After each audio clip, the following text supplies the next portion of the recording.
What's going on, guys? Lucasaurus Rex here. I'm here with Andrew with an updated version of his Infernoid deck that he's been playing at locals. He says it's really fun, and he's made a lot of tweaks to it since the last video. So we're going to get straight on the deck profile. Yeah, so there's a few differences. So, two of the big ones. So I'm pretty sure I played one in my past lists, and then I figured out that I really wanted to see this card more. Because, sure, it does kind of suck they have to banish it for itself, but, like, you can just blow out games by just summoning this thing and having answers to everything. Then 3 of the level 8s, 3 of the level 7s, 3 of the level 4s, 3 Harmodic, 3 Entra, and then 1 of the Pyramius. Those are all the same. And then for the normal summons, I just play 3 Decatron. So I like Pure a lot better than I like Iceborns, because first off, they're not really dead in your hand. Like, if they call a reasoning on this, they're gonna call 1, and if they hit it, like, sure, it does kind of suck that you don't get the monster. But still, like, it's an Infernoid name, and Lumina just kind of sucks early in the game, and Raiden's really slow, and Charge is the only good card that Lightsworns offer, but I don't think that really merits it. And you get to play other cool support that they have. So for spells, 3 Reasoning, and 1 Monster Gate. So the other good card, 1 for 1. Like, this is like... You get the Decatron. Yeah, and since you only play 3 normal summons, pulling out one of them makes you only have 2. And so if you're, like, opening with this and a Reasoning, you can then, like, possibly 15 cards from your deck. And then I play 2 of this and 1 of this. So this card kind of sucks. Like, I figured it out a lot of the time that it's just really dead. But this card searches this card. I mean, it is a one-of if you can get it if you need it, which is why you play 2 of these. Yeah. And this searches are good trap as well, because you play 2 Seer, which is like probably the best spell besides Reasoning in the deck, because it just keeps your big monsters on board. And then something that's really been working well is 3 Drag Down into the Grave. So yeah, it's kind of like, it's not really Dark World Theory, but it is kind of like Dark World Theory, where you just set all your good cards, and then whatever they choose is really just a bad option. Yeah. And it really just, it's better than Upstart Goblin, because you get knowledge on hand, and like you can choose whether to summon a Nuku or Deviati just based on what they have. Right. And then the 1 Burial and the 1 Raigeki, and then for the traps we just played 2 Void Launch. So this is like the reason why we really play the Searcher, because it's just once per turn you mill 2 Noids. And then it blows up when you don't have a Noid, but it doesn't really matter, because by the time you resolve it for 1 or 2 turns by just having a Deviati on your board, it already pays for itself. Okay, and it just like gets you to your good cards as fast as possible. 40 cards? Yeah. Okay. On to the you gonna do extra? Yeah, I'll do extra. 3 Tierra, because you have space, even though you're probably never actually gonna use it. 1 Draco, 1 Big Eye, 1 Flare Metal. So we do play rank 7s because we can XCs really easy. And like Drago Sack plus a Deviati or a Nuku in certain matchups is just really good.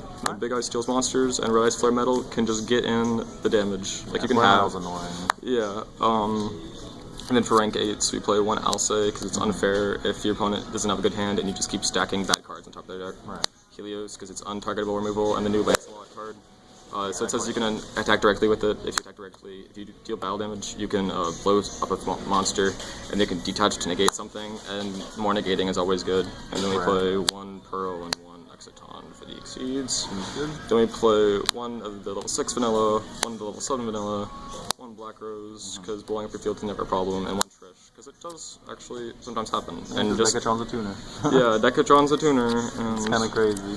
Yeah, I mean, like, it's just pretty just random if it actually happens. And then for the side deck, so this is really just like based on whatever you see. This is just problems. 2 Swiss Scarecrow, because you can really get FDK'd, and you just lose games if you get FDK'd and you can go first, because your big power play is summoning a Negator or a Decatron and getting a Negator.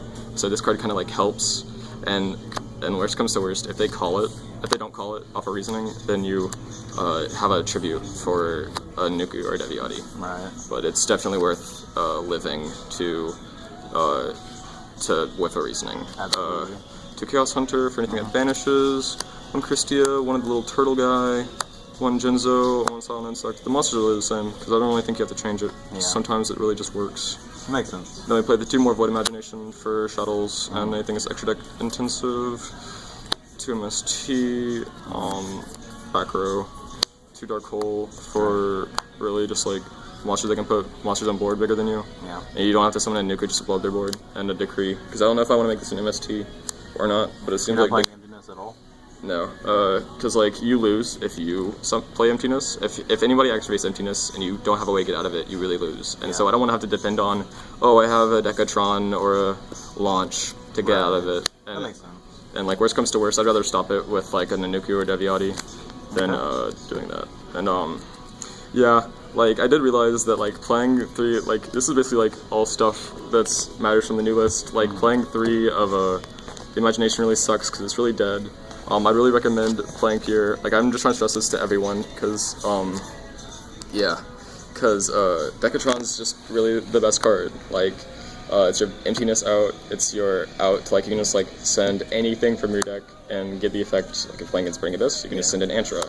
You can spin stuff back with Shaitan against like dolls or something that can respond to it. And worst comes to worst, you can negate spells and monsters just by summoning it, and you can distribute itself off, and it's like your actual kind of best one-turn play that doesn't require a lot of investment.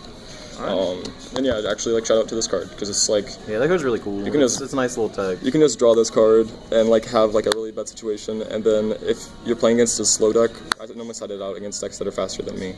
You can just like mill a Deviati and then a Tondal, summon the Tondal, start poking for 26.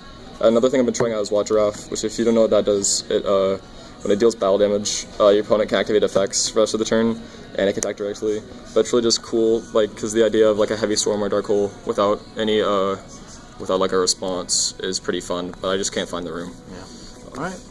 Well, thanks for giving us the deck profile. This is Andrew again, and remember to like, comment, and subscribe. And this is LucasSourceX signing out.